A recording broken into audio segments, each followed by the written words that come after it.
I'd love to speak to you about something that I think sometimes we forget about as people, as human beings, and that is Silatul Rahim, the value of Silatul Rahim. What is Silatul Rahim? Well, Silatul Rahim means joining the relationships of the womb. Technically or literally, that's what it means, right? So keeping your relationships with your relatives alive. And it's something that is an obligation for us as Muslims. And in fact, the opposite, which is cutting off from our relations, is considered a major sin in Islam. Can you imagine?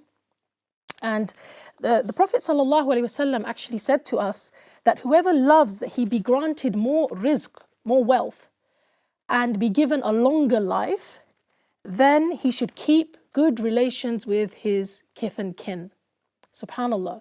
So if we want to have a longer life and we want Allah subhanahu wa ta'ala to bless our provision, our rizq, and rizq can be so many things, right? It can be our wealth, like literal wealth. It can be the barakah in our time. It can be, children. So many things. Then the quickest way, or one of the key ways in order to increase your rizq and the length of your life is to keep the relations of the womb. And the person who keeps the relations of the womb or relationships, blood relationships, ties of kinship, is called a wasil. Now, the Prophet ﷺ actually told us that wasilur rahim, the person who keeps those relationships, is not a person who, does so when it's easy, right? Because, that's something that all of us can do, right?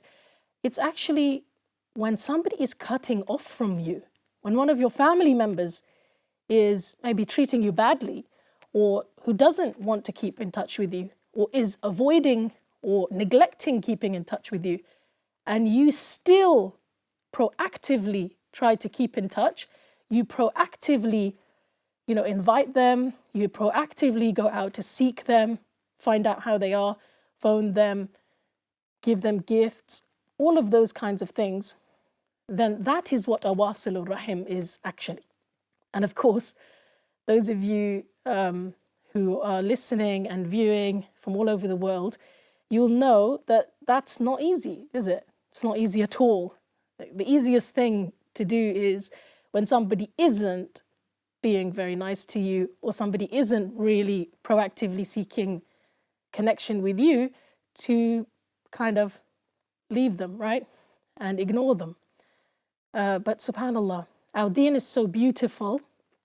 The guidance of our Prophet ﷺ is so comprehensive that he's telling us that regardless of how people are treating you, you go out of your way to make those relationships. And lastly, on that topic, I'd like to highlight that unfortunately, some people, they seem to think that if they're not getting on with somebody, it's completely understandable that sometimes, we don't get on with every member of our family. Sometimes some members of our family could be harmful to us, right?